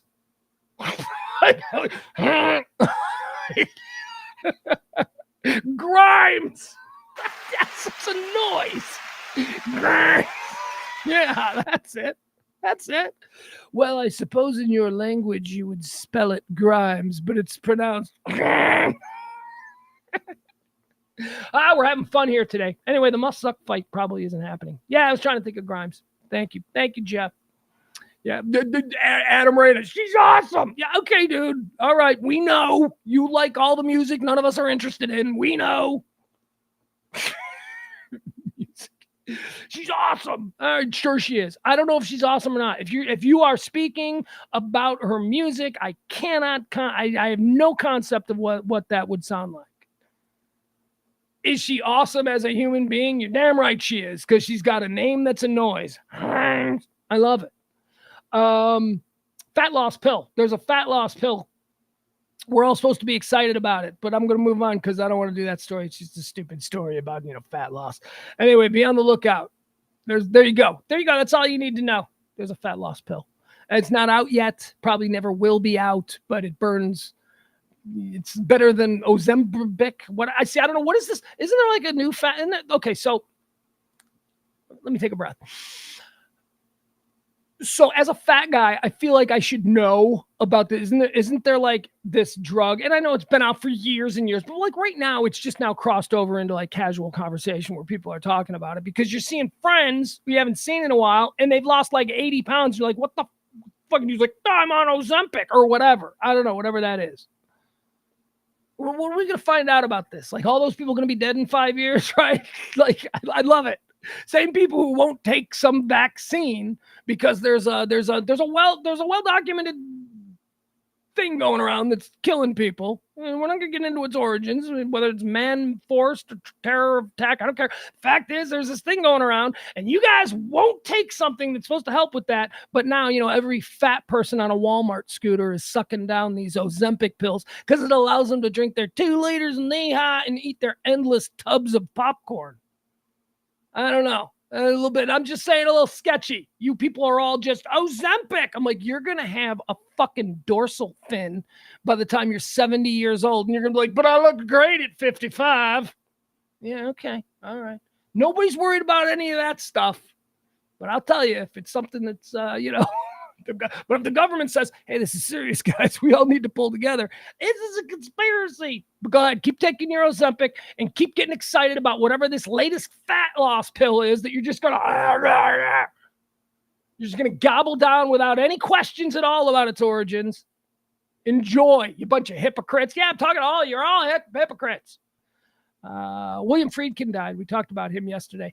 If you guys noticed, we've had a lot of people die like during our show over the past couple of weeks. It started with Sinead O'Connor, and then it was Pee Wee Herman. And then yesterday at the end of the show, we had news that broke that William Friedkin, the French Connection director, The Exorcist, To Live and Die in L.A., a whole bunch of films. Friedkin was cool, man. He was a cool 1970s badass director. William Friedkin died yesterday. He was like 87 years old. He lived a good life, that's good. How are you going to complain about that? That's awesome. He did what he wanted to do, made some awesome movies, died as a respected dude. Like, he's not Spielberg, right? But people who know film and people of a certain age, they know Friedkin. Like, yeah, Friedkin was good. Friedkin was cool. That was a cool guy. All right. Also, here's something that I think was glossed over. I don't know that because this happened last Thursday. You guys know I look at a whole bunch of this stuff, man. I see all the news, right? I didn't see any mention of this. Mark Margolis has passed away. Mark Margolis. Now that name doesn't mean anything to you. You probably don't. Maybe it does. Maybe you were, because he was a very important character in a television show that, the fans of this television show are big time fans. So maybe you do know who Mark Margolis is. Maybe you've seen his picture I'm going to show you who Mark Margolis is. And he died last Thursday in New York City in a hospital. And he was 87 years old. And boom, there you go. Mark Margolis, otherwise known as Hector Salamanca from Breaking Bad and Better Call Saul. He was also had a very big role in Scarface. I recently, a few months back, watched Scarface with my 14-year-old kid. And it was crazy to see like a young Hector Salamanca as one of the Colombian. I mean, the scene with the. No, that wasn't him. That was the other guy. That was the guy with the chainsaw was actually another guy in Breaking Bad.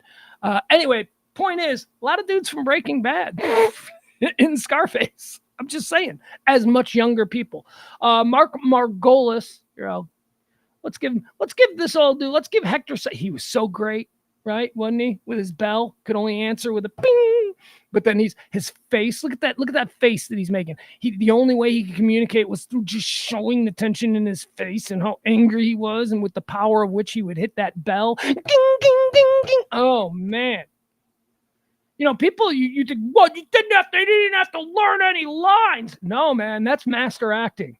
That's silent film acting. That's facial acting. That's acting with your body, because you can't use your words. People using their words, that's easy. You can act that way. This dude, he had to play that role as a silent character, conveying absolutely everything through his facial expressions and the power by which he slammed that bell. Bing, bing, bing. Let's find out who he was. Mark Margolis is dead at the age of 83. Breaking Bad actor who played Hector Salamanca dies after a secret and short illness. Mark Margolis, best known for his role on Breaking Bad and Better Call Saul, has died. The Emmy-nominated star died at the age of 83 on Thursday of last week. Mark's son, Morgan, CEO of Knitting Factory Entertainment, revealed that his father died at Mount Sinai Hospital in New York City following a short illness. The Hollywood performer was part of many notable projects throughout his long career, including playing the role of a henchman, Alberto the Shadow, in the 1984 classic film Scarface, alongside Al Pacino. Okay, so in Scarface, he played Alberto the Shadow, who was like one of, I think it was Robert Loggia, who was the Miami drug dealer who took Tony Montana under his. He was the guy that was dating Michelle Pfeiffer. Remember, he had the glass mall elevator in his apartment. It looked like a glass elevator from a mall or a hotel, but it was in his apartment. And Michelle Pfeiffer would come down. Okay, so it's that guy. So it's like, hey, Tony Montana, you're my best pal. That guy. He's that guy. All right. So his bodyguard, that was Hector Salamanca. And when you watch, you're like, oh, it's Hector Salamanca. Let's see here. Years later, He would also appear in 1998's Pi. That's a good movie too. Playing a math teacher. He would work in many Darren Aronofsky films. Mark would become a fixture in the director's career, appearing in a number of his works, including Requiem for a Dream, The Fountain, The Wrestler, Black Swan, and Noah. He thinks he has an obligation, Mark once joked to The Hollywood Reporter, on why Darren Aronofsky continues to cast him in all his movies. The actor added at the time, "I started with him on his first movie, The $60,000 Pie, when he was unknown. I chased him for 3 months because he kept lying to me about when I'd get my money. I finally threatened to call his mother, who was craft services director on the film. Then he finally paid me. Despite his performances in well-known big screen projects, it was his TV roles that landed him on the mainstream radar." In 2009, he made his first appearance on the now classic AMC series Breaking Bad alongside Bryan Cranston. Mark played Hector Tio Salamanca on the Vince Gilligan drama, a character who is paralyzed and is only able to communicate using facial expressions and a bell attached to his wheelchair. To play the silent role, Mark said that he took his cues from his late mother-in-law, Shirley. She was in a nursing home for many years in Florida, tragically after suffering a stroke. We used to visit her. Okay, well, anyway, Mark Margolis, Hector Salamanca, that awesome old man, that scary-ass old man. Well, if I could get out of this chair. I mean, I swear to God. I also liked in the flashback scenes where you saw a young Hector Salamanca. Remember that you would not younger, where he wasn't in the wheelchair. I mean, he died at 83. So in Breaking Bad, he was probably playing a guy who was in his late 80s, right? So, but he wasn't really that old. Anyway, now he's dead. There we go. Let's get rid of this. Stop sharing. Okay. All right, now let's get into the Alabama boat brawl story from yesterday. We just there was breaking news at the top of the hour here. The sheriff there in Montgomery, Alabama. Oh, hold on a second. I really do need to pay attention to what I'm doing here. The sheriff in Montgomery, Alabama, had a press conference to announce that 3 men have been charged with assault in the Montgomery riverfront brawl. This happened over the weekend. We saw it. We watched it. Hold on. Let me. We watched it yesterday. It's about a 3-minute. What's happening with my camera? Keeps moving. It's about a 3-minute video. It starts from beginning to end. It shows this fight at a dock in Alabama over the weekend. There's this giant tugboat, not a tugboat. It's a tourist boat. It's a giant like paddle wheel boat. What do they call those? Steamer boat? I don't know, whatever it is. So it's a giant boat. And then there's some dudes on a speedboat type thing. And they're parked behind it on this dock. And some of the dudes in the speedboat are now fighting with a dock worker, a boat guy, a guy who's telling them, this is what we know now. We know that he's telling them, hey, you can't park here. That giant boat is trying to pull in. You got to get out of the way. Big fight ensues.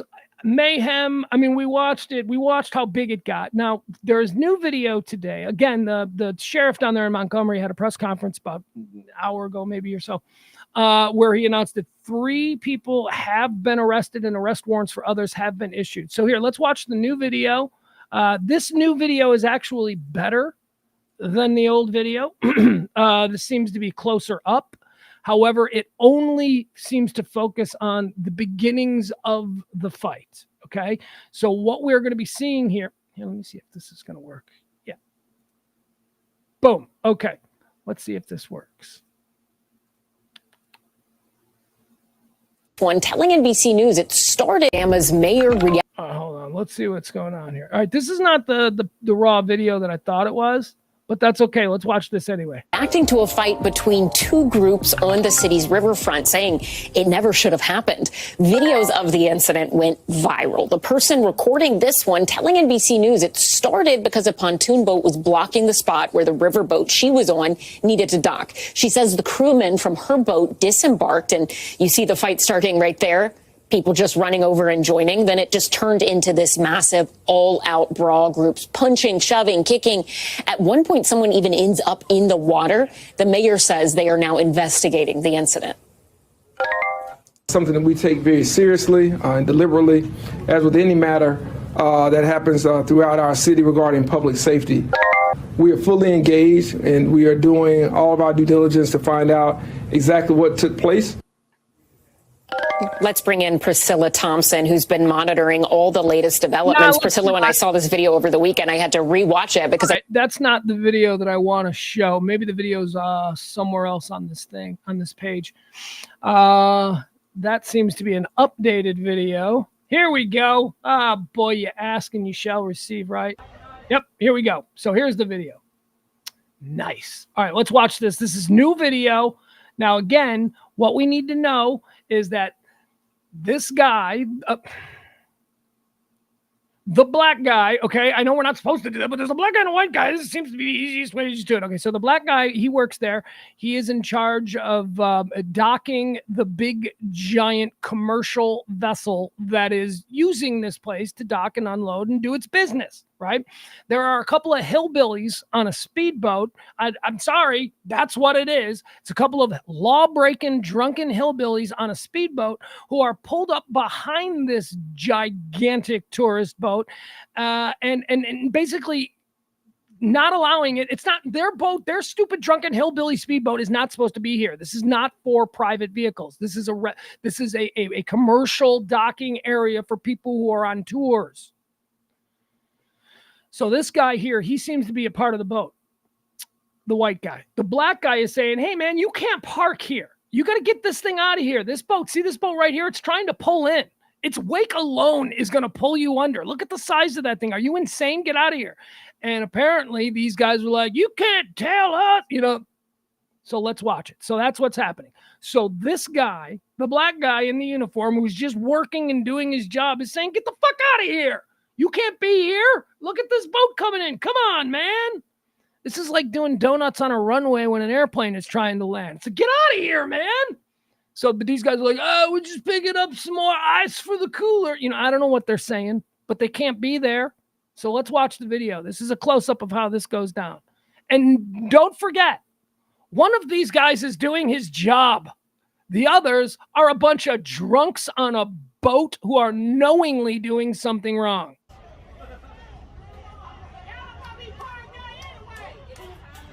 All right, so this guy's now arguing apparently that he belongs there, that he can be there, and he's saying, no, you can't. And now this guy, he's had enough. He's going to stomp his ass. Here we go. Punch to the face, punch to the face. They're going at it. The working dude is holding his own. Oh, and now, of course, this shit happens. Let's arrest all of these sons of bitches. Now, look here. This is a good one. Look, did you see that? Did you see the little dumpy, like, 16-year-old, this is my first summer job, worker kid who like tries to help this guy in the beginning and then gets pushed away. Watch this kid. I like to see him right here.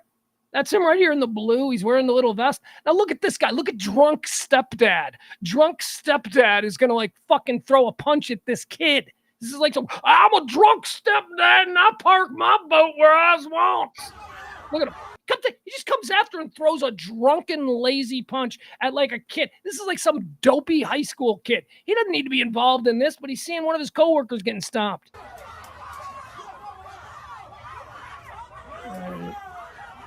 Oh, okay, big man's here now.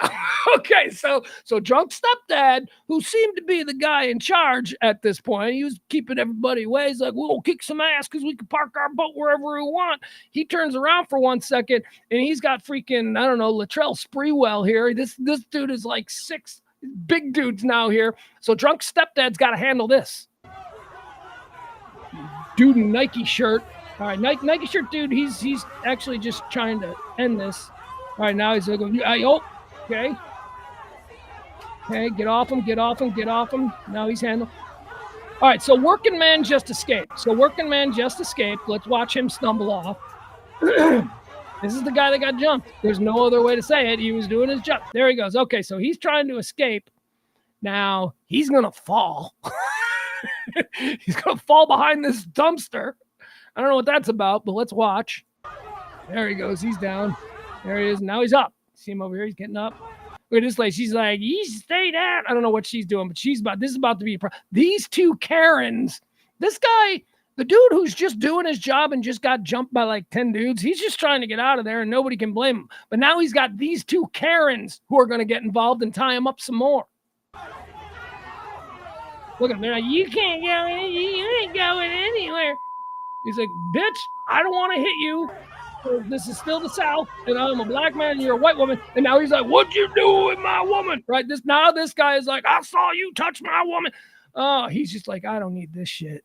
Look at him. He's like, I just want to get out of here. Look at my man here. He's like, man, I paid $4.50 for this popcorn. I am not putting it down. He is just watching. He ain't helping. All right, so let's keep going. All right, now these guys. Oh, actually, no, he looks like he's engaged. I like this dude. This is my hero of the moment. This guy needs to whip some ass. Look at this guy. You know, this guy's probably like, hey, man, I got a gun in my car. You know, this guy's like, hey, come on, let's take this up a notch. And he's like, no, let's handle it. And this guy's like, come on now, this craziness. This guy, I don't know what's going on. This guy, let's see what he does. That's it? That's all you're going to get? Okay, well, there you have it. There's an up close look at how that all began. The Alabama boat brawl.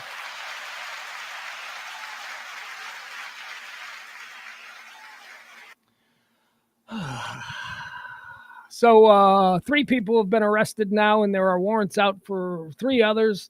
Look, a bunch of drunk dudes on a boat jumped a guy who worked there. I mean, that's how, if you were to write it down, that's what happened here. Well, there's an obvious group of criminals, and these are the dudes who parked their boat there and didn't like when they were told not to park their boat there. And so they decided to physically attack the person who we've put in charge of making sure that people don't park there. That we know that happened. We watched that happen. We watched the guy get jumped. And then we watched like 10 guys. You're working here. We don't like you because you're working here. You know, we saw that. I mean, I don't think when they acted so spontaneously, did they not see the boat that was trying to pull in? Did they not see like the boat with 1,000 people on it that was trying to pull in? They should have looked, because if they had looked, they would have seen a whole lot of people who didn't like watching that one guy get his butt kicked. And that's what happened. And then all the people that were, I'm telling you, it was like on paper, it was a dude got jumped at work by a bunch of rowdy. I mean, it happens in bars all the time. Bartenders get punched, whatever. A dude got jumped at work by a bunch of people. The video tells a completely different story, though. Come on, right? The video tells a completely different story. That was almost a race riot, y'all. That almost got real bad. That could have been real bad. It turned out just a bunch of people, they blew off some steam, a bunch of stupid idiots, probably morons, probably bloodthirsty goons on both sides, just seizing on an opportunity to throw hands on a Sunday afternoon. But it could have been bad. Like, it could have been bad. Like, if somebody had died, like if somebody dies and then we got marches and then, oh man. Anyway, we are lucky we can enjoy it for what it is, which seems to be just like a crazy piece of video between a bunch of dumbass Americans. And we all are. We've all been there. I mean, I'd like to sit here and pretend like I've never participated in a giant all-out brawl, but I've been in many. I used to look for them as a kid because I was an idiot. But at least, you know, that's one of the things that age brings you perspective, so that you can go, man, at the time that I know I was that big of an idiot? No, obviously not. All right, there you have it. Alabama Boat Brawl, day 2 with new developments. Mega Millions is happening, guys. Mega Millions. That's right, Mega Millions. Hadn't been a winner since like 1980. It's something like that. It's like some crazy Mega Millions. And it's over. What is Mega Millions at? Let's see here. Is Adam saying fuck off with your both sides bullshit? Really? Man, coming in a little hot there, Mr. I only see one side all the time. I mean, my God. That's fuck off with your both sides bullshit. Well, I guess that's the problem with being a moderate. You do see both sides. You do have an open enough mind and the intellectual ability to be able to process completely different ways of seeing something and understanding why some people might see it differently. Yeah, All right. So there you go. I guess that I do. I guess I would say that I'm proud to be able to engage effectively in both sides bullshit. So sure, sir, I shall not be fucking off with said both sides bullshit. Let's see here. What else do we have? All right, Mega Millions. So let's do Mega Millions. You people don't even. Okay.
I've got my poetry.